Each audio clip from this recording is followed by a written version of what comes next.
Welcome to the Whitetail Legacy Podcast. And we get the back view of him. And I mean, it's just a mega. 52 yards is a long shot. Magnum PI, what we named him. No idea. Just a magnum. Yeah, just a magnum. Come on cam last year, we said probably 150, mid 150. Yeah. Same doe from the morning come out with that 9-pointer.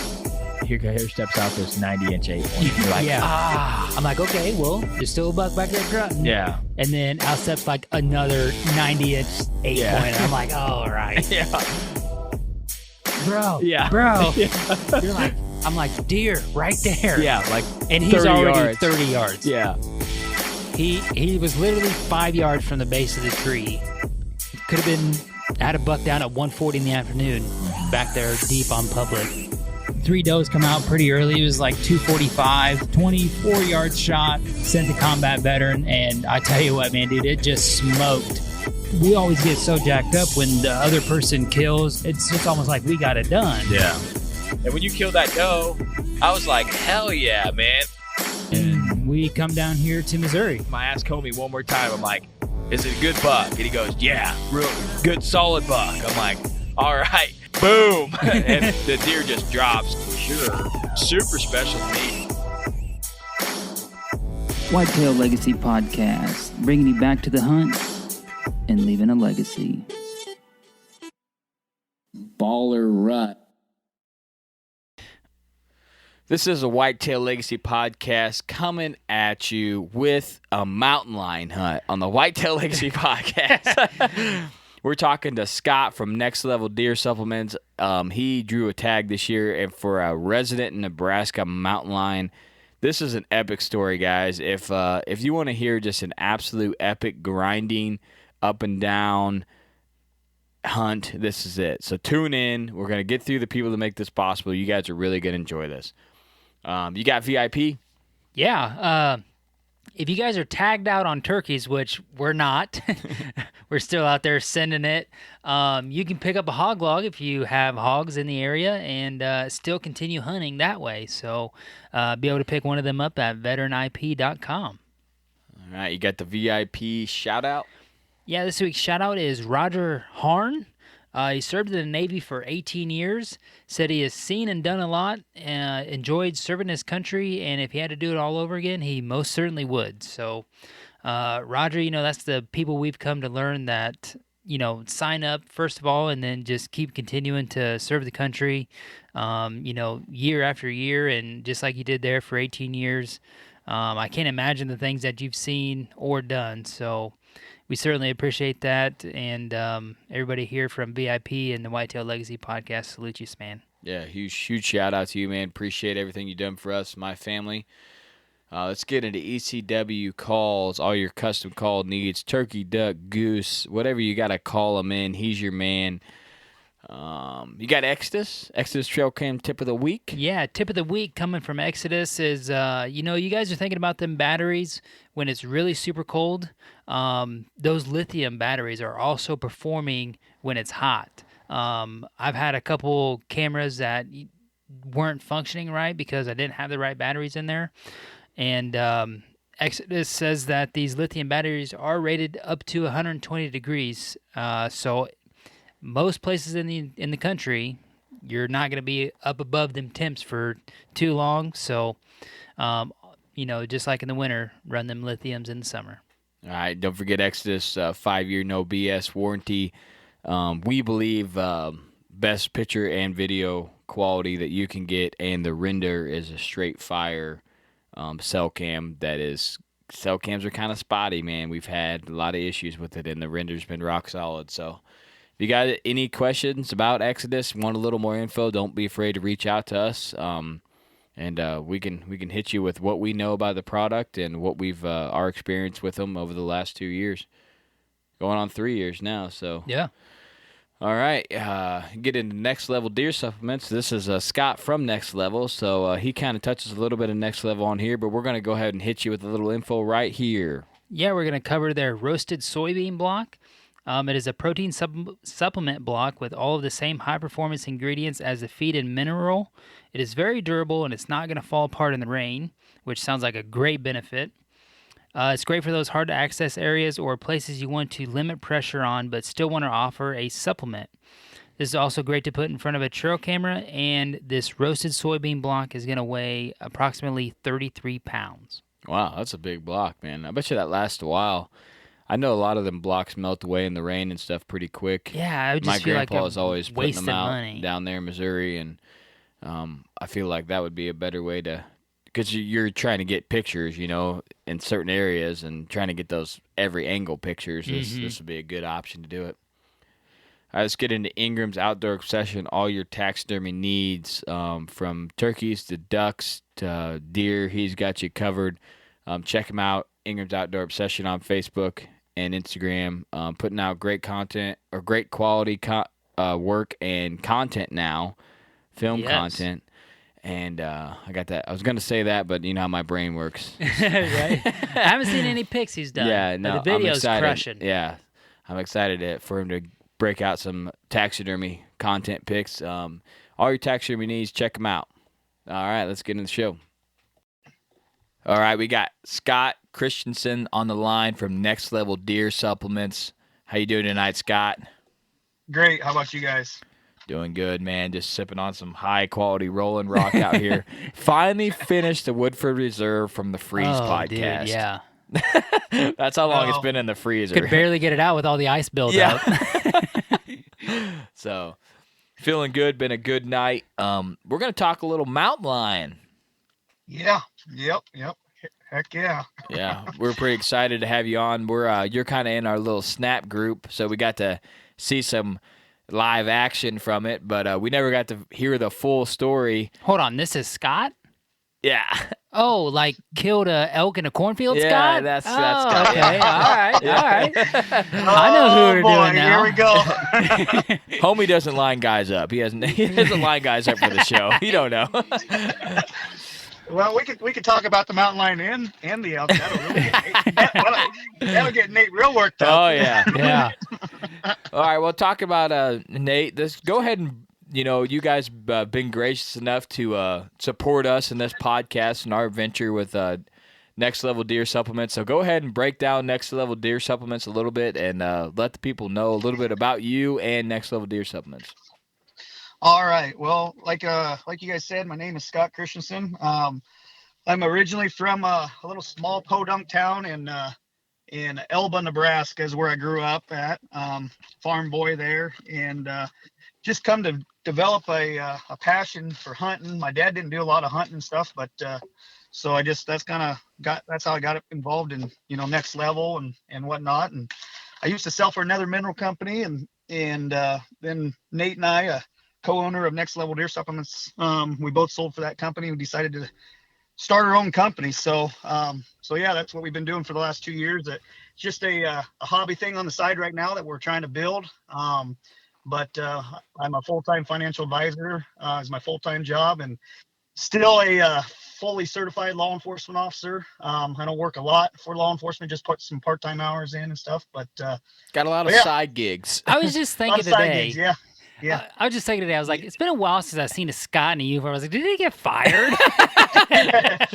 Yeah, no, I haven't put in any hours in up there. Just they've got back to full staff, so I just cover whenever they take vacation now and stuff. So I haven't put a lot of hours. I got to put 100 hours in every year to keep my certification. So I'll make sure I get 100 hours in for 2020, but haven't put a single hour in yet. So, but yeah, a little bit about Next Level. We got started back in April 2018, and we decided to just kind of go on our own, do our own thing, Nate and I, and we just been running with it. And the reason why we decided what to do or start our own thing is just we were tired of the gimmicks out there and the way the hunting industry is, and it's all about making a bunch of money, and we wanted to develop a high quality product, but sell it at a low cost or affordable cost that every working man out there could afford to purchase the product and have a high quality product to put on their ground and grow a big deer. So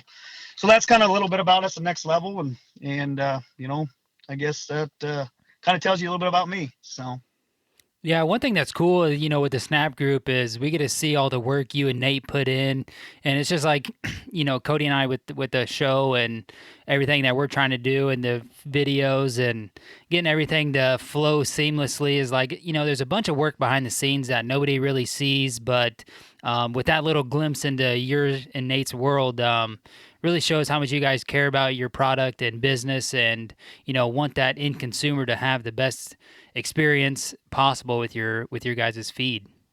Oh yeah, absolutely. I mean, our customers are our number one deal. I mean, it's our number one thing is if somebody's not happy, we're not happy. And the great thing about it is we haven't had very many complaints, and I think a lot of that goes back because we're doing the right thing. We're providing a high quality product, and we're not not producing some gimmick thing or making something up, or we're providing a high quality product and doing the right thing for customers. And so if you do the right thing, you're never gonna get a complaint most of the time. So yeah, I'll say we're big on that. We talk a lot about that on here.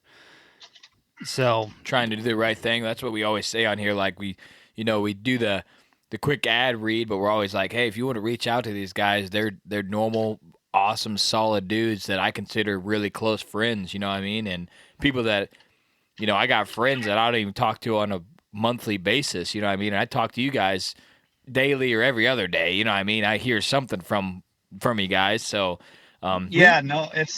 it's awesome. Just I feel the same way with you guys. Never meeting you guys in person, but I know, it's so weird that we've never. I feel like everybody in there I've met. Like I've heard them talk long enough, but I've never met them. And especially like Paul. We've known Paul for forever, and I just feel like I know that dude.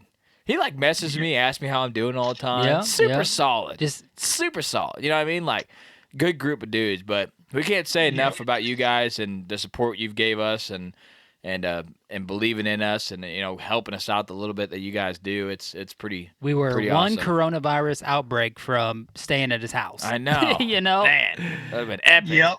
You guys would have had so many stories to tell about these two Illinois guys that came down. Homie would have been in a bush. Oh yeah. I'd have been passed out on White Claws. It would have been epic. That's for sure. It would have been a blast. Next year, maybe next year we'll play. Next year we'll see what they do here. Maybe Nate will invite you guys to my property for a mule deer hunt or yeah, something. no kidding. Nate loves to throw the invites out there. Oh yeah, come on down to Scott's property. Plenty of turkeys. We're like, okay, cool. That guy, he likes to invite other guys to hunt, and stuff, but he's hunted on my property, but I don't think there's ever been a time that I've ever been invited to his property. There we go. Now we're getting somewhere with the show. Goes. That's how it goes, man. That's how it goes. Yeah, they just feed it out there. All right, well, let's get into this mountain lion talk. I want you to kind of start off on the tag process because I didn't know how limited they were, and then when you got it, you're like, oh, it's go time. Like you were amped, it was like a week and a half away. Yeah, so kind of go into the tag process and then right into the story of the hunt, and we'll see where it takes us from there. Okay. Well, I actually did a little research before we had this podcast, so I actually been talking to one of the wildlife biologists that I know pretty well from when I actually went to college up in Chadron and worked with him a little bit and sent him a few messages and found out that, I was curious myself just to know how many actual permits were issued out. Because they have how Nebraska does it is they have a season one, which goes from January 2nd to February 28th. And it's a no dogs are allowed season. So you literally got to go out there, call them in, try to harvest yourself a mountain lion. Wow. Yeah. Call them in.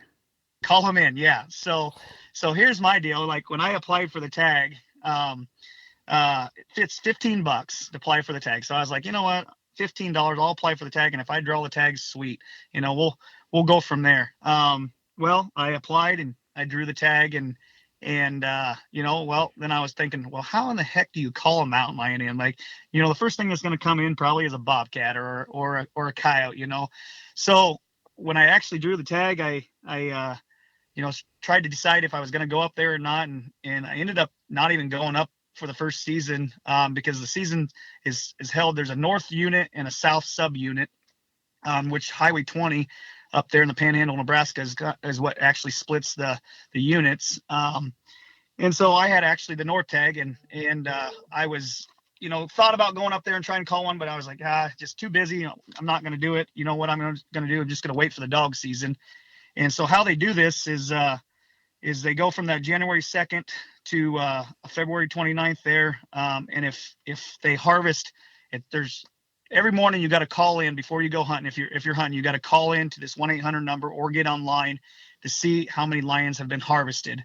And what they'll let you do in each unit, they'll let you harvest up to 4 total lions if they're males. Otherwise, if there's 2 females harvested before the other 2 males, so at any point during the time, if there's 2 females harvested, the season's over in that subunit. So, so that's kind of how they do it. But back up a little bit, they issue out 320. I found out they issued 320 tags per unit is what they issue out. So if you apply for the tag, you're going to be one of the 320 for the first unit if you draw the tag. He had told me there was 220 permits issued for the north unit out of 320 sold, and only 186 in the south unit out of 320 sold. So there was actually more tags available in that first season. But I think a lot of guys, would probably agree with me on how hard it is to, probably call a lion in. And I've never experienced doing it. I've always thought, well, this has been something that I've always wanted to do, is go on a mountain lion hunt. And, it was always just use dogs and go out there. So I was looking at maybe doing Colorado or Wyoming or something like that as a bucket list thing down the road and stuff. So anyways, when I drew the tag, I just decided not to go up during that first season. So then we skip up here to March 6th. And I'm actually, Nate and I are actually down at the Nebraska Bowhunters Association banquet. So to kind of throw a thing out there real quick for the Bowhunter Association, or they call it the NBA here in Nebraska. If you are a bow hunter in Nebraska and you are not involved with this organization, you need to get involved, because it's just, it's a great time. It's a 2-day deal. It starts on a Friday afternoon, and then it goes all the way through Saturday. There's a banquet and stuff. So I went to the banquet. Well, we had actually a booth set up there for Next Level. And on Friday night, they have a little hors d'oeuvres and keg beer kind of deal. And we were sitting around drinking some beers, and I was hanging out with a couple of my buddies that I haven't seen for a while. And one of them being Trent Tobiasen from Shattern, that he actually killed a female last year with his bow. And talking to them and talking to Casey Mitchell, who's a buddy of mine down here in Amherst, who runs a locker here in Amherst. And they told me, they said, hey, do you have the north unit tag for mountain lions? And I said, well, I don't know which tag I actually have. I said, I know that season's over. And he goes, well, tonight's the last night to apply for the dog season. And I was like, oh, well, yeah, I don't really have time to do it, and I don't know, and stuff. They literally kind of cornered me and just said, hey, dude, if you don't, you need to just apply. And so to draw the second tag when this first season's over with, you actually gotta reapply. And so the south unit during that first season, they actually harvested I believe it was 3 males and 1 female, calling them in. Now, like I said, how do you do that? I don't know, but so I went ahead and started applying for that tag. Well, come to find out, since the season was closed, when I got on the website, I couldn't get my permit number, and so I needed my permit number to reapply. So of course we've been boozing since 3:00 in the afternoon, and I called my wife pretty intoxicated, and it's about 10:30 at night, and I have till 11:59 that evening to get the tag application put in, and woke her up and asked her if she'd go out to the shop and go through my hunting stuff to see if she could find my old mountain lion tag from season 1, so she could get my permit number off there so I could reapply. And I actually got her talked into it to go out there and do it. So she found it. She sent me a picture of it. I reapplied and finished drinking that night, having a good old time. Monday morning, I found out I drew the tag. So Damn. that's kind of how it all got started. That's crazy. But down to the wire, but man, it's just crazy that how life works out. You went to that banquet and you didn't have any plans on reapplying, and those guys talk you into it, and then boom, now you killed a mountain lion. Like, yep, insane. No, that's I've kind of told a few people, the story why I wrote a little article up for the NBA, and they published it the other day in one of their booklets, and a lot of people have reached out to me and kind of said, how the hell do you get so lucky, like drawing the once in a lifetime Nebraska bull elk tag like I did, and then actually I drew that in 2015, and then the next year after that, I applied for the cow tag and actually drew the cow tag, and one guy reached out to me and told me, he goes, I've never heard of a guy drawing the bull tag and following you to draw the cow tag, and he says you're one lucky sucker, and then I applied for this mountain lion tag and I actually drew that. So I guess I don't buy no lottery tickets, so I guess these are my lottery Yeah. So, so anyways, I get that call Monday morning. Actually, one of the game and parks, actually, I believe he's like the fur bearer / permit guy or whatever, that kind of that monitors the fur bearer animals and stuff. And he calls me at like 10:30 Monday morning after the banquet here, and that gets over with. And he says about 10:30, and the phone rings, and it's a Lincoln phone number. And like I said, when I run my own financial service business, so I literally answer the phone all the time when a number shows up, because don't know for sure if it's a next level customer calling or if it's somebody needing financial advice or what. But I answered the phone, and he introduced himself, and I told me that I drew the mountain lion tag, and I actually kind of went into shock. I didn't know what to say to him. He told me that the season starts on March 15th, and this Monday morning would have been March 6th, 7th, 8th. And I'm thinking to myself, I'm like, holy crap. I found out March 8th, and the season starts March 15th, and I don't know what I'm going to do. So, so I actually called Trent Tobiasen, who, like I said, the guy that killed a female last year, and that was telling me that I needed to apply, and called him, told him I drew the tag, and then I called Casey, and Casey's the guy that has the dogs. His dogs he got from up in Idaho, I believe. He's never actually been on a mountain lion hunt, from my understanding, but his dogs have been on lions. And so I told him, I said, hey, I drew the tag. I'm ready to go. Well, he kind of backpedaled a little bit, I would say. He was like, oh, how beers talk during at the banquet. He was telling me he's all about it. Hey, you need to apply. We'll get you hooked up. I've got dogs. We'll do this. Well, when I drew the tag, he's kind of like, well, I don't want you to rely on me 100%. This is like a once in a lifetime tag. And I was kind of like, well, all right. Well, do you know anybody else that has dogs or stuff? And so I started doing some calling. Trent gave me a bunch of landowners. And the great thing about that was when I called the landowners, everybody was on board up there, wanting to get these lions harvested and kind of get them out of the area there. They got livestock up there and stuff. And I probably called, I'd say 15 or 20 different landowners, and I think I got 2 no's out of all of them. I asked Trent on, I didn't know how many acres that all these landowners own, but I asked him at one point, how many acres that I had to hunt up there, and he said, 10,000 plus, maybe even 20,000. So yeah, plus public land, because you could actually hunt the lions on public land this year, and in the previous years you couldn't hunt on the public lands. So so I don't know if you want me to just keep kind of going in the story here. Yeah, keep going, man. You're doing good, man. I'm interested. I don't know anything about mountain lion. I'm just learning like a son over here. Well, and I don't either. Like I said, this is a bucket list hunt that I've always wanted to do, but my plans were to go with an outfitter, out in Wyoming or Colorado or something like that, that knows it and literally just tell me what I need to do. Here, we found you a lion, now shoot it. So anyways, I got the landowners. I started calling Monday. I think I spent all day on the phone. Of course, I had plenty of other things that I needed to probably be doing, like talking to next level customers or doing some financial stuff. But this is a once in a lifetime tag. I mean, it's not a once in a lifetime tag in Nebraska, but you have to kind of consider it as a once in a lifetime tag because they only give, like I said, 4 tags out, or 4 lions to be harvested during that first season, and the same thing during this dog season. It's still 4 lions, and there was no cats harvested in that north unit during that first season. So they actually were going to draw 4 people to do that, and I was one of the lucky 4 to draw that second season tag, which they call the auxiliary season, where you can use dogs.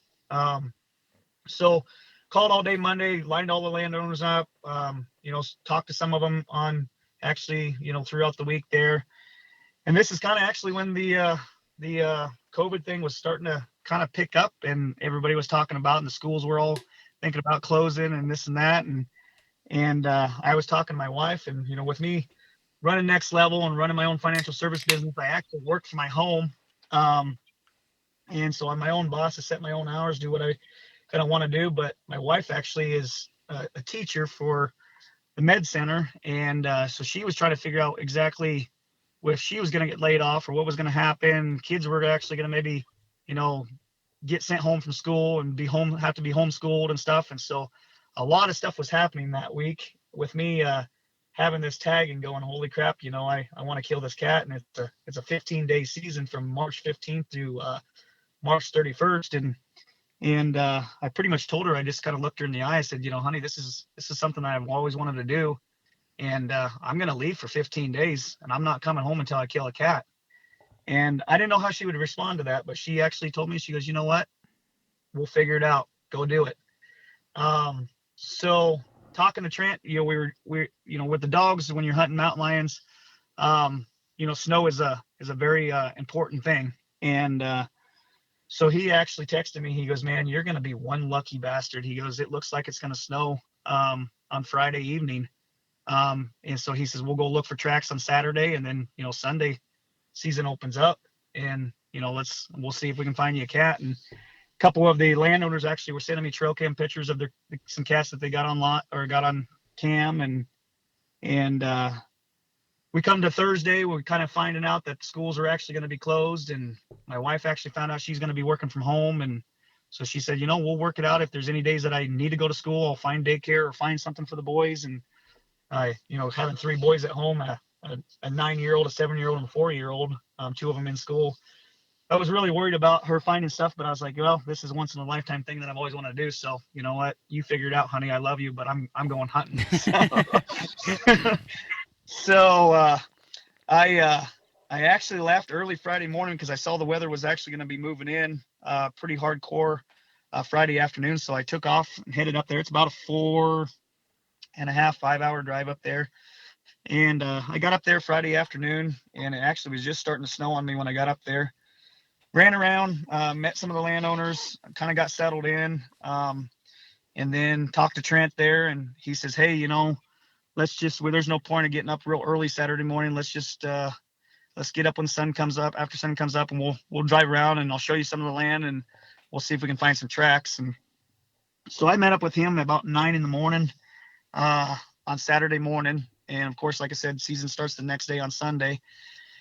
And we drove around a little bit and he was showing me some of the roads, and how they kind of do it up there is you literally just drive roads and you look for a fresh track coming out of the ditch, a cat crossing the road and stuff. And to be honest with you, I really didn't know exactly what I was kind of looking for because, before I went up there, I actually Googled what a mountain lion track looks like. And, they're trying to figure out the difference between a mountain lion track and a dog track and stuff like that. And so we get to driving around, and I'm, looking in the ditch like he's doing, and he's probably driving 25 miles an hour. I'm like, how in the hell are we going to see a track driving 25 miles an hour down these roads, and stuff. Well, we're driving and actually I was driving and he was telling me go faster. And so we're driving and it's probably been driving for an hour and a half, 2 hours. And we're going past this property that we have permission to hunt, and 100 yards off the road, kind of on a side hill. And it's a couple of the pictures I sent you, you can kind of see the aerial map of what it looks like. But up there in Shattern, it's pine forest is the up and down steep hills with, big tall pines, and it's Forest Service ground. Well, 100 yards up on this bank, he tells me to, like, I'm driving, and he literally says, stop. And I hammer on the brakes, and he points up on the hill. He goes, that's mountain lion up there. And I'm like, how in the hell do you see that, like, 100 yards away? So I sent you that picture today of that track with my hand kind of over top of it, and it was kind of snowed in, but I would have never knew that was a mountain lion track, that far away. And this guy, I mean, he killed one last year, but he knows what he's looking for, and he lives up in that area. And so we walked up there, saw that track, and that was kind of the plans. We decided to head home that afternoon, and was the plans to kind of go hit that area first thing Sunday morning. So I asked him, I said, well, what time we getting going? And he says, well, 3 a.m. And I was like, what? So you can hunt right at sunrise is the legal time, sunrise to sunset, but you can start driving around looking for tracks at any point that you want to. So I, go home that afternoon, kind of get some things taken care of, shoot my bow a little bit, and making sure I'm, feeling confident with that, and go to sleep. Alarm goes off early. I meet him and Casey up, like 3 a.m. or 3:30, and we start driving the roads looking for tracks. And I'm actually with Casey that morning on opening morning with the guy that has the dogs. And Trent goes off by himself in a different truck looking other roads looking for tracks. And so I lead Casey actually over to the spot where we found the track on Saturday afternoon. And we pull up a different little road kind of where these tracks were going. And crazy story, like the sun's just starting to come up, and we pull up this road, and I told Casey, I said, well, that track should come where kind of across this hill. And so he pulls up, he parks the pickup, and I open the door, and telling you, like, how lucky can I get? I open the door and I step out, and right between my legs is a mountain lion track out of the pickup. I mean, you can't get any luckier than that. So I look at Casey, and I'm like, sun's just starting to come up, and so I'm quiet because I'm like, this is a fresh track, and I'm like, Casey, there's a track right between my legs. And he's like, what? And so then he looks on his side, and he sees the track, so he gets the dog out, and his female dog, the older dog he has, he on it, and she hits on it. So I'm getting my stuff out, getting ready. He's getting ready to call Trent, to tell Trent to come over and meet up with us, and we're getting ready to turn the dogs loose, actually. And he gets hold of Trent, and Trent goes, you know what? I think I found a fresher track, and we're over here on Metcalf Road. And so them two talk on the phone back and forth, trying to decide what to do. And I'm like sitting here going, well, I just want to hunt,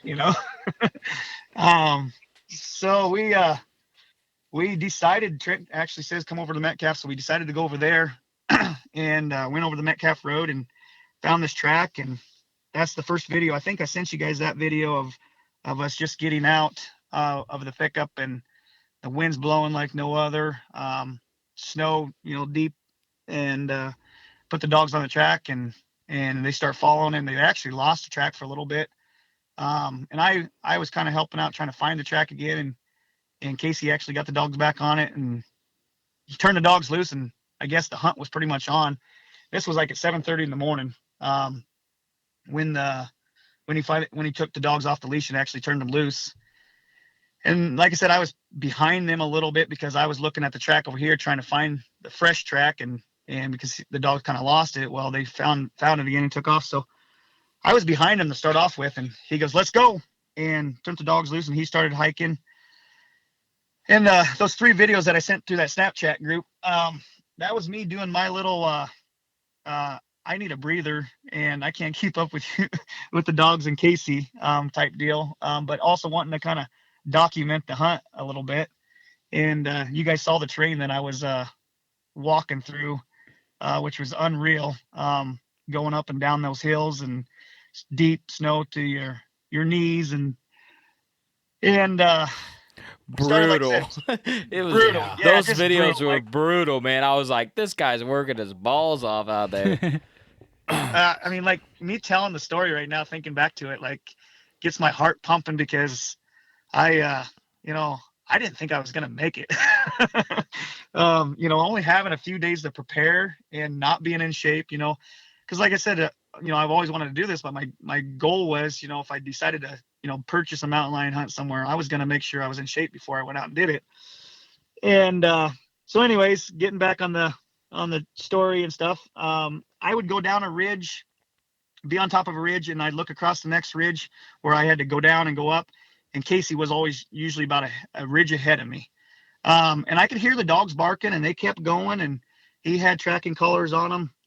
So the dogs were farther ahead of him. And, I think that wind was probably blowing 30, 40 miles an hour, and it was burnt timber. So there was a lot of down timber. So not only was I walking up and down these ridges in, knee deep snow, I was stepping over dead burnt logs and timber and came to a point there that I literally lost Casey. Couldn't find him. Couldn't see him ahead of me.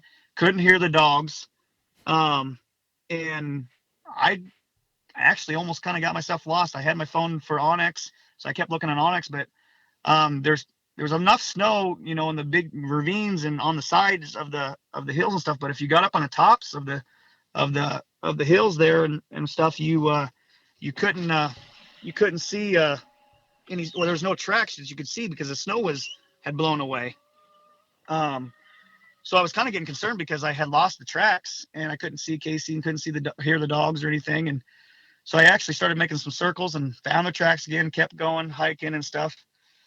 So long story short, I ended up hiking probably, I don't know, I sent you a picture. That picture where I hiked from where we started to where I killed the cat was probably 6.5 miles. But I hiked probably 3.5 of it and then got to another road, which was called Beaver Creek Road.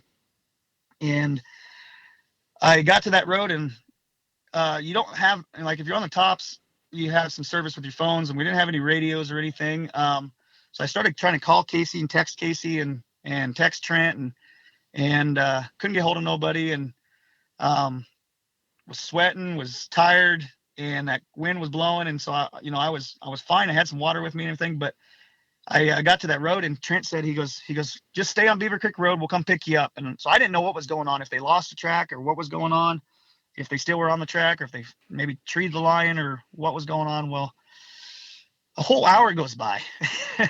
I'm standing on this road waiting. I'm actually sitting and starting to get cold. And down on the road here, there's a culvert, or a low crossing where the culvert is. And I actually was tempted to go sit in that culvert just to stay warm until I heard a vehicle go by, or them come, or where the hell they were at. I didn't know what they were doing and stuff. So I was thinking about doing that. Well, then all of a sudden this vehicle comes down the road, and it actually looks like it was Trent's vehicle. Well, it ends up being another dog guy that's up there that's guiding another guy from I believe Norfolk area that actually had a tag. And that hunter wasn't with him. He was actually somewhere else, but the guy was driving around looking for tracks. So I start talking to him for a little bit, and he's like, you want to get in here and warm up? We'll take you wherever you need to go. He goes, I'd hate to have you, your guy have, the dogs have a cat treat and not be able to get somewhere. And I was kind of concerned if I should leave or not, because I hadn't heard from nobody, but it's been an hour and stuff. So I actually got in the truck with him. We started driving the roads a little bit and finally got hold of Casey. And he told me, he kind of showed me, he sent me a screenshot of his Onyx location. And he was probably 1.5 miles, 2 miles from where the Beaver Creek Road was. And he told me, he said, I'll meet you out at Beaver Creek Road. And I was like, all right. So long story short, we went one way to where I thought he was going to meet me, but ended up coming around another way and found out where meet him up at. He comes walking out, and he's kind of shaking his head, and I'm like going, what the heck's going on and stuff? And he goes, I lost the dogs. And I was like, what do you mean you lost the dogs? He goes, my handheld tracker, I don't have an antenna for it anymore. He goes, somewhere the antenna slipped off, and he goes, I can't track the dogs. So kind of the whole thing kind of went down the poop chute kind of thing. I was like, holy crap. Like what the hell are we going to do? The dogs are missing, and it's kind of a shit show now. And he goes, well, let's just go back to the truck. Let's go get a new antenna. He goes, we're just going to go try to find the dogs. So I pretty much just come to the point where, this was like 10:30, 11 o'clock in the afternoon now. I mean, been hiking for 3.5, 4 hours. I just pretty much assumed that the hunt was over with. And we get back to the truck. This guy drops us off and get back to the truck. We drive back over to the Beaver Creek Road where we pick Casey up. Casey drives over there and puts an antenna, has another antenna, puts it on his handheld and tries to find the dogs, and he's not getting any signal for the dogs or anything. Well, in the meantime, Trent has been kind of keeping in contact with Casey a little bit, but then his phone went dead. So he was actually with a landowner, was using a landowner's phone to try to get hold of us to try to find where we were at. So we were all split up, and stuff. And he actually got one of the landowners to get their ATVs out, and he started driving around. And so we had 3 side-by-sides out, actually driving kind of logging roads, and 1 4-wheeler driving a logging road, literally doing a search in all these acres just to try to find the dogs. And the 4-wheeler actually was the best vehicle to have at that point because it was light enough to be able to drive over top of the snow. So where all these drifts were, where the logging roads were, he could kind of drive on top of the snow. And these side-by-sides that we were in, you literally drive the logging road and you just sink. So I think we spent probably a good 2 hours pulling each other out. Like one person would get stuck, the other person would pull each other out.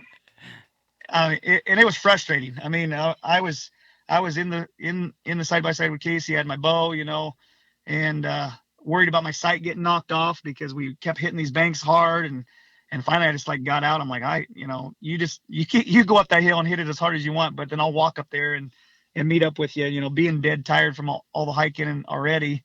So we're driving through these logging roads, got stuck multiple times. And the landowner, or actually he's not the landowner, he's the land manager of this property where we're at. He comes driving, he's kind of by himself, and the 3 side-by-sides were all together, but the 4-wheeler kind of went off on his own. And he comes back around the corner and he said, I was driving this road, and he goes, I shut the 4-wheeler off, and he goes, I heard dogs.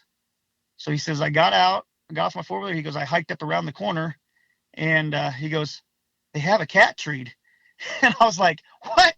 So everybody's face, everything turned, everybody was burnt out, tired, let's just go home, let's give up kind of deal, start over tomorrow. And then he comes around the corner and tells us this. And so everybody was like, it's on, and so we start following him, and he's like, we got to go clear around this way, because you guys ain't going to be able to get around this way. So we followed him clear around with the side-by-sides, get up here. And like I said, he told me when he shut the 4-wheeler off that it's just up and around the corner. So I think if you guys saw that TikTok video of me dragging that lion out, you saw how deep that snow was. Well, that was the bottom to where the last probably 20 steps to where we parked the 4-wheeler and the side-by-side. Well, he said it was up and around the corner. Well, so I get off the 4-wheeler, or off the side-by-side, and I get my bow off my pack. I knock an arrow, and I'm thinking, hell, it's right around the corner here, like he said. But I can't hear the dogs barking. We hiked a half a mile through this little bottom with knee-deep snow. Finally, I put my arrow back on my quiver because I was like, what in the heck? Where in the heck are these dogs, and where's this cat at? So long story short, we get hiked up there, and I had never seen a mountain lion in a tree before. So I was huffing, I was tired already, but it was just an unreal moment when I came around that corner and seeing those dogs. And I can't believe it to this day still that those dogs not having, their owner with them, or their Casey with them, that they stayed with that cat at that tree, until we got there, the whole time. But coming around the corner and seeing that cat up in the tree, just unreal. So, but you want me to keep going on here? I'm deep in this. Yeah, let it rip. So, I'm just kind of rambling here, telling the story and not letting you guys talk here much. But so, anyways, I not knowing what to do and stuff, so I knock an arrow, and this cat is literally probably 70 feet straight up this big pine. And I'm looking at it thinking to myself, I'm like, how in the heck am I going to shoot that cat with my bow this far away? Like I have a 60-yard pin, but I'm not going to shoot 60 yards at him, am I? And so Trent gets there and he's kind of talking to me, and everybody's kind of putting a game plan together. Well, there's a little ridge kind of to the, I guess I would say to my east. My direction would probably get mixed up if I actually really looked up there, but I was thinking on the east side of this tree. So Trent and I walk up this big old ridge where, once again, snow deep, clear to your knees, your thighs sinking clear in, and sneak up there. And I actually get up to 15 yards. We get up to the tree, and on this bank, I pull out my rangefinder, and we range the cat at 15 yards. And I'm thinking, holy crap, this cat could literally jump out of this tree and, come get me. Tear your face off. Yeah, tear my face off. And so, my heart is pumping. And Trent, like I said, he harvested a female last year with his bow. So he's kind of talking me through it and stuff. And he's like, wait a second, let me get the phone up. Let me, because we didn't have a camera, so we were just videotaping everything with literally our cell phones. So he's, let me get it up, and so he kind of does a little intro and says, well, we got a cat treat and first day of mountain lion season, and stuff. So I get an arrow knocked, and he's like, all right, I'm on it. And he says, first thing he says to me, he goes, do you have a 15-yard pin? And I kind of looked at him. I'm like, who has a 15-yard pin? I have a 20-yard pin. And he goes, just put the 20-yard on him and just see what it is. Well, I've never shot my bow up into a tree. Like I said, this was a short time to really get, ready for it. And I wanted to harvest this cat with my bow no matter what, but I've never, shot up in a tree with the bow. So I'm thinking to myself, I'm like, when you're ranging that close, like, the angle of it, is it really 15 yards? Is it 20 yards or not? So I just put my 20-yard pin right on the cat, and I guess to kind of back up, he starts talking. He goes, well, it didn't have a collar on it, or anything. And talking about a collar, the Game and Parks, they collar some of these cats, and I guess we can get into that a little bit later here, but he says it has an ear tag. And I was like, oh, sweet. It has a tag. And so he goes, just put it right on him, 20-yard pin. So I put the 20-yard pin on the cat, and it hits him a little bit high. He's laying across the log, and he's kind of actually protecting his vitals pretty good with his leg, his arm, front paw or front arm, I guess if you would say it, right across the log. So his vitals are pretty well protected. And so that first arrow I put onto him, I'm kind of aiming up, because you're shooting down below him. I'm aiming up. I'm trying to pass it through his bottom of his, I guess, chest cavity, up through that armpit, and then, out his back or out his neck kind of area. And I end up hitting kind of high, and not thinking much. I had my quiver ready to grab another arrow, but like Trent, he literally yells at me and says, grab another arrow. And I'm like, holy shit, like I'm worked up already. And he's yelling at me to grab another arrow. And so I grab another arrow and I knock the second arrow. And he says, take your time, deep breath. He goes, aim a little bit lower. So I aimed a little bit lower, and that arrow was actually the arrow that would be the kill shot. I shot right up from underneath his, I guess, chest cavity, his stomach, and passed it right up through his stomach and through his neck. And holy crap, talking about the blood that come running out of there was just unreal. Seeing the cat, up in the tree like that, and the white snow turned red. My heart was beating, and I was like, yep, I just did it. I just harvested a cat. And it goes on for about another 3 or 4 minutes. That cat he's not dying. Like he stands up, and he's getting really weak, and you can tell he's getting sick, and he's actually urinating all over the place. Blood's pouring out everywhere. And I'm like, why is he not falling out of the tree yet? And so finally Trent goes, we probably better put another arrow in him. So I grab a third arrow, and that third arrow, I actually aimed for that same spot, and he happens to move just a little bit at the time I'm shooting, and I hit a freaking limb. but lucky enough that not even after 15 seconds after I shot that third arrow, he stands up, but he falls out of the tree. And I guess kind of to back up, what freaked me out before I shot that third arrow, because like I said, it went on for 3 or 4 minutes. At one point, he stands up and he grabs that kill shot arrow with his mouth and rips it out, and then looks right at me and growls at us. Yeah. Holy shit.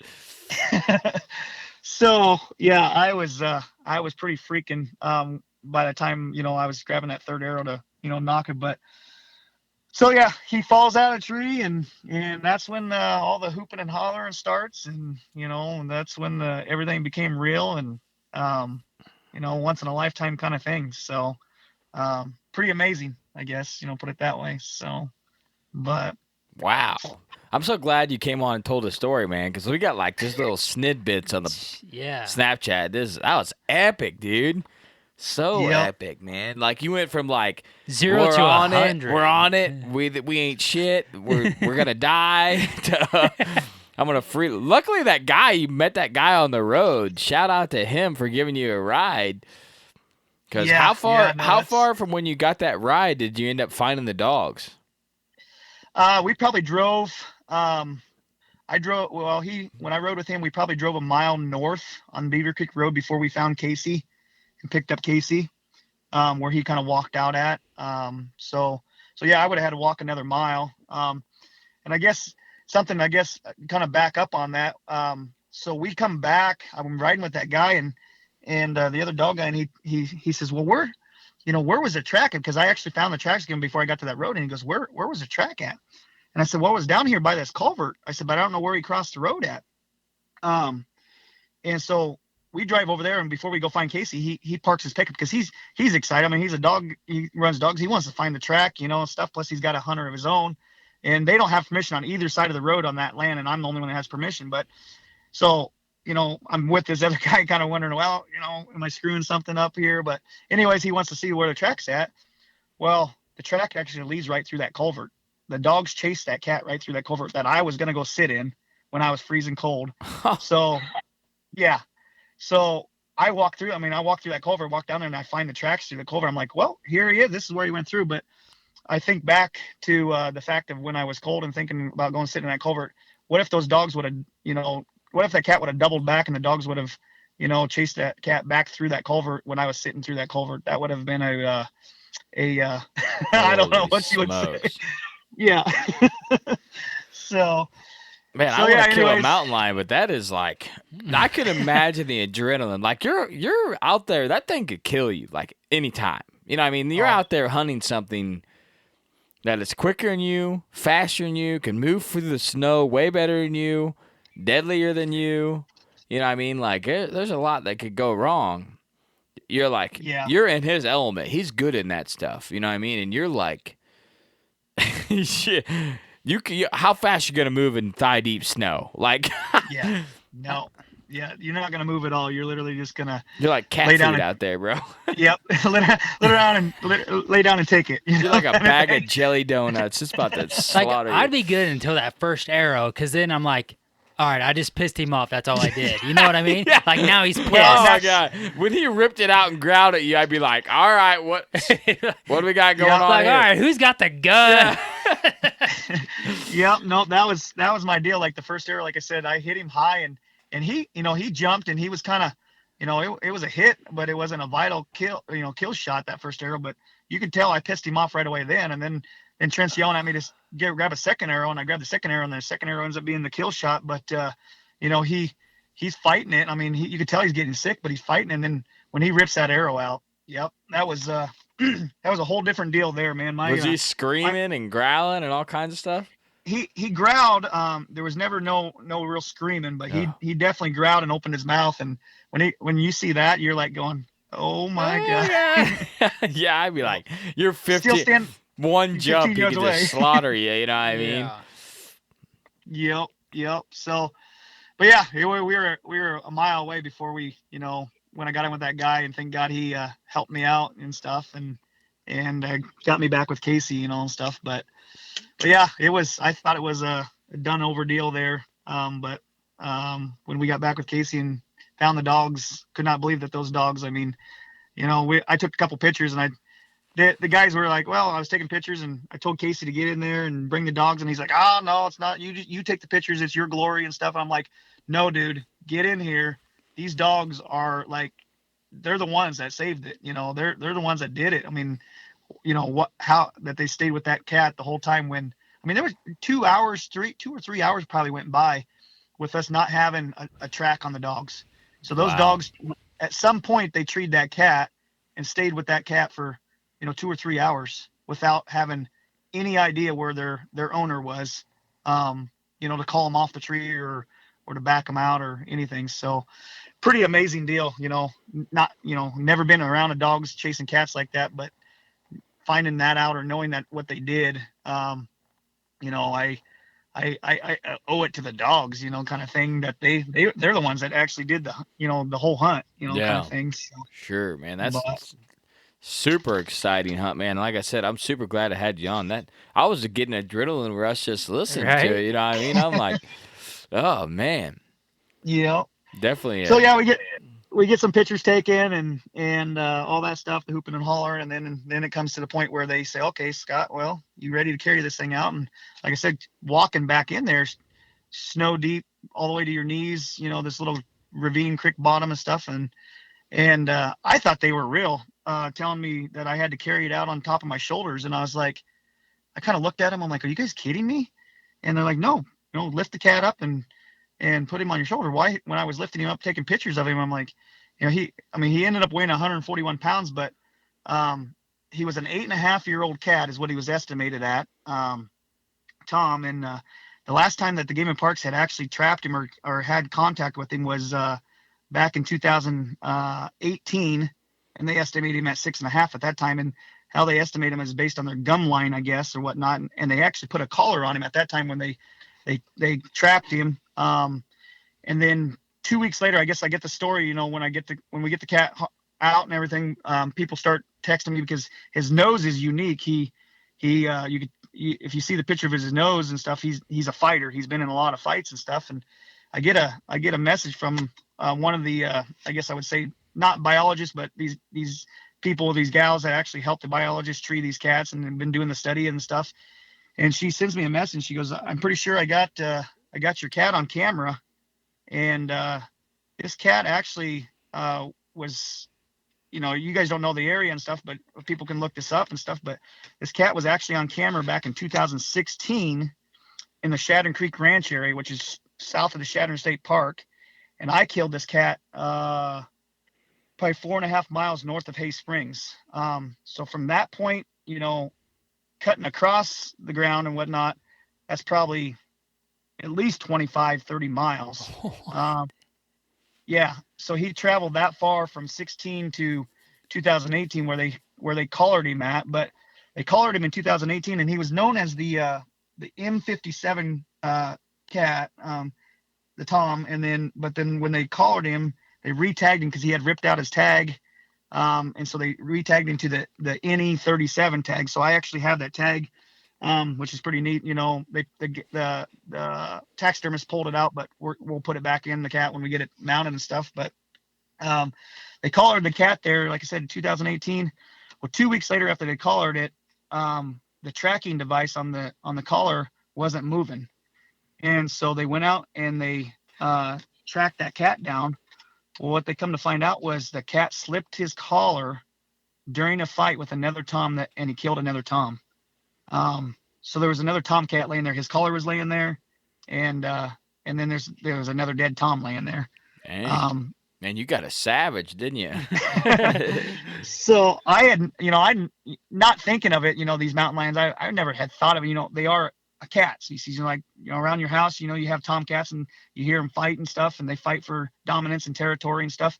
Never really thought about it. Mountain lions being the same way, but that's what they are. I mean, they literally have a home range area, and some of the home ranges they'll travel, from what I heard and from talking to the different people up there that's been doing these studies, they'll travel 15-20 miles and sometimes 15-20 miles in a day's time is what they'll do. So long story short, they estimated him at 6.5. At that point, they thought he weighed probably around 160 pounds. And what they kind of consider as a full-grown tom or a full-grown large cat is like a 170-pound, 180-pound cat. So he was probably around that 160, they thought, being 8.5 years old. When I weighed him, he weighed 141, but they were telling me that on an empty stomach, which this cat, when we tracked for 6.5, almost 7 miles, and the whole time we were tracking him, when the dogs were tracking him, he was on deer tracks, he was on elk tracks. So he was out hunting is what he was doing. So he was on an empty stomach. They said on a cat on an empty stomach and a full stomach will fluctuate by 20 to 25 pounds. So weighing 141 pounds when I killed him, he was on an empty stomach. So, I mean, he's literally 160, 170 pound cat. So he's like a full grown, full size, right there at that top of the line, prime cat that I killed. So nice. Pretty amazing deal there, finding that stuff out. Super amazing, man. So, but I don't know how you can get more epic of a hunt. I mean, it was only one day, but still one day. Can you imagine waking up the second day after all that shit? And you're like, No. I got to go do this again. You know what I mean? Well, yeah. Well, speaking of that, so yeah, then we get the cat drug out, take a bunch of pictures. Everybody's looking at him, stuff. Go get him checked in at the game and parks. Do all the data stuff. Get the tag punched, all that stuff. And so then the plans were to go to they call it the skinning shed, I guess, where Casey and Trent always have skinned all their deer and all their animals the whole time that they've grown up in that area and stuff. So we go to this guy's house and we're going to actually start skinning the cat. And I kind of looked at Casey's a butcher and I looked at Casey and said, well, you're going to start skinning him? He goes, no, dude, you're skinning him. I'm like, I don't know how to skin a cat. I want him full body mounted. I don't know how to skin him. So I actually got myself talked out of it because I called my taxidermist, or a guy that I was going to actually have him mount it, Todd from they call it Masterpiece Taxidermy. And he goes, oh, no. He goes, don't skin it out. He goes, if you can get it in a freezer, freeze it for me. He goes, I would prefer to skin it out myself. So we ended up calling around and finding a couple people or a couple guys that would actually clean out their freezer to put him in, and just drinking a bunch of bush lattes that night.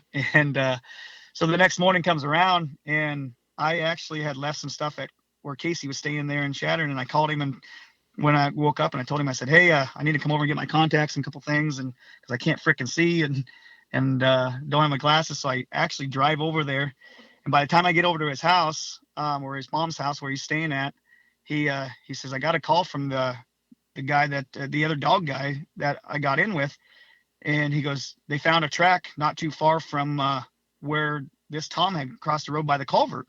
They found a track this morning, and they want to know if they can get permission to get on that land. And so Casey goes, let's go. And so I jumped in the vehicle with him, and I had switched out of my hunting clothes. I literally had jeans on and my freaking cowboy boots, being wore out from the first day and stuff. But we shoot up to Beaver Creek Road, and they found this track. Well, we get them permission to go on the land that I had permission on. We talked to the landowners.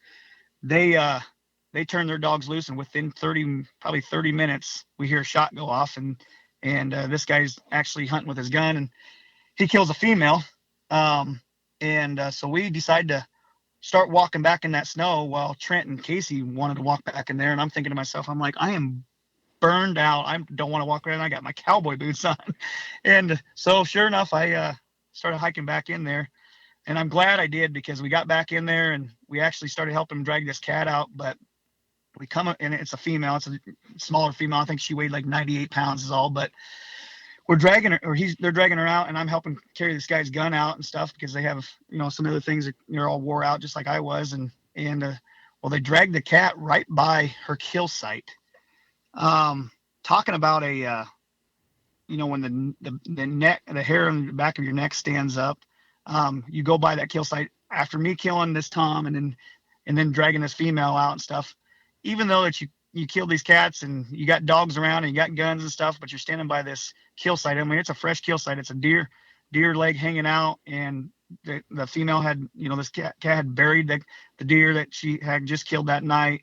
And you could see, I mean, it just was crazy where the red meat was she was just eating on and stuff. and you're looking around, looking behind you and everything, freaking out, kind of going, holy crap, is there another line around here that's going to pounce on us? So, but, so I got in on a second hunt actually that next day, deal. So that That's was kind awesome. of Yeah.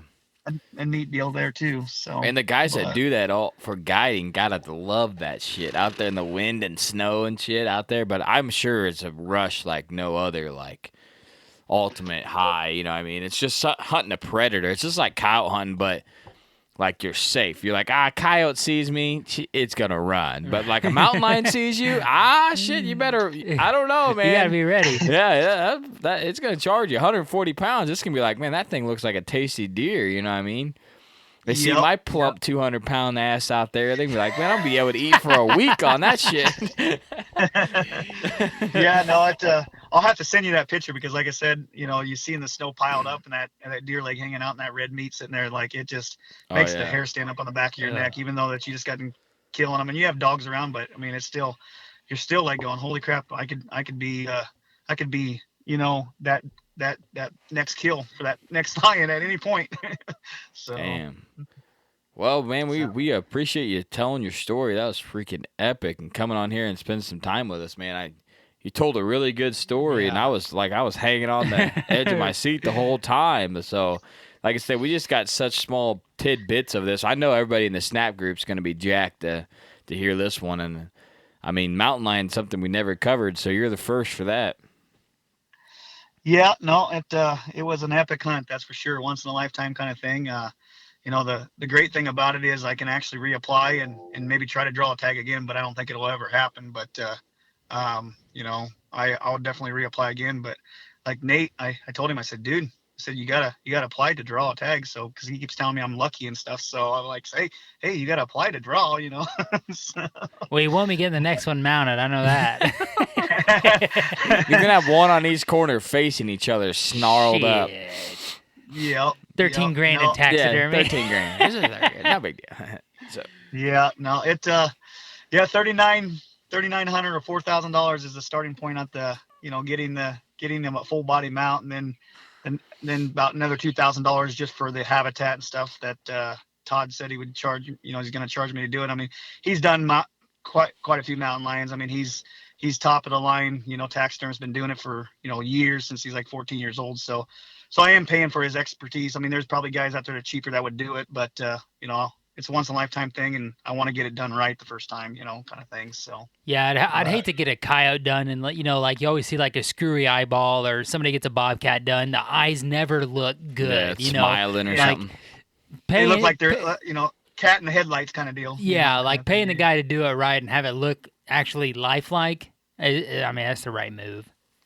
Yep. So yeah, he said it'll take him probably about a year to get it done. He said he'd have it done probably he supports the Banquet there, the NBA. He's there every year, has a booth set up for his taxidermy business. So he said he'd have it done by the time the Banquet is next year, and he'd display it there the first time, and then we'll get it taken here to my house and go from there. So I've got some time to start saving up for it. I just I gotta sell a bunch of next level, I guess. So There you go. So, but yeah, no, it was a pretty epic hunt, a bucket list, I guess I can check off that I thought I was going to have to, go out to Colorado, Wyoming to do. And I actually got it done here in Nebraska. So I guess kind of hit a couple real quick points here in Nebraska. The bull elk tag is once in a lifetime tag. If you draw that, you can never draw a bull elk tag ever again here in Nebraska, especially, or if you harvest one, I guess. If you draw it and don't harvest, you can reapply. So that's a tag that I can never get again. Killing a mountain lion in Nebraska with them only giving 4 tags out per subunit, kind of considered once in a lifetime thing. So there's one other thing here in Nebraska that you can do, is apply for the bighorn sheep tag. And that's every year it's about $20 just to apply for it and just to get in for the drawing. So I guess that's my next thing, is where I'm at. I've got to draw that tag, and so I can be the one and only guy in the state of Nebraska that's ever probably that I know of anyway, that's ever killed a mountain lion, killed a bull elk, cow elk, and a bighorn sheep. So I didn't even know y'all had sheep there. Epic. Yep. Up there in the Pine Ridge where the cats are, there's bighorn sheep up there, and it's kind of a steady thing that they've had them up there for years. They actually capture them, put collars on them, trying to get the population to grow. They're having a hard time, saving the lambs and stuff, but they do have sheep up there, and they give actually one tag away per year for Nebraska. As long as there's enough population, big enough population, they'll draw one name, one lottery tag, Wow. and then they auction one off if there's enough. So somebody out of state usually buys that, pays 20-30 grand for that, and stuff. So yeah, if I draw that tag, that'll be that. Be like, all right, babe, it's another one of those things. I'm gonna be gone for 30 days this time. Holy shit. Yep, that's for sure. So Trent actually, he's killed the bull elk and killed the mountain lion too. So he's only other one that I know that's actually where I'm at currently, I guess. So we both were talking about how bad we both need one of us needs to draw the bighorn sheep tag. So, but I guess I can't say that I can be any luckier. I just it's luck's on my side, and I don't do anything special for it. I just I guess kind of pray that I draw the tag when I apply for it. And it's always worked out for me. So, but like I said, I'll say it again. Nate, you gotta apply to draw. So There you go. Put your name in the hat. Man, I wish this could be a Legend of the Woods episode, because it's I was thinking about that halfway through. Yeah, it's like just we've had like anticipated episode, like you're anticipating the hunt, you know what I mean? But during this one, I'm like, this dude could just die right now. Like, he's either gonna die of a heart attack, he's gonna freeze to death, or a mountain lion's gonna kill him. Like, and that's like the one mountain lion. He's out there by himself. Like, how many mountain lions could be around there? The whole time I'm like, he's out there by himself. He could probably go about 2 miles an hour. If a mountain lion just comes out of nowhere, you're done, bro. Right? It's just sleeking right through. Yeah, it's just sliding right on top of that. Yeah. You've Crazy. seen in the snow, the tracks are like that deep. It's just like, Yeah. spacing out. It's not sinking down, but Still. yeah, man. Like you said, once in a lifetime, 2 times for him, elk and mountain lion. So get out there and chase those goals, those once in a lifetimes, and you're gonna leave a legacy doing that. I guarantee you that. This hunt's left a legacy on him that and his kids that they'll never forget. So Whitetail Legacy's out. This is a good one.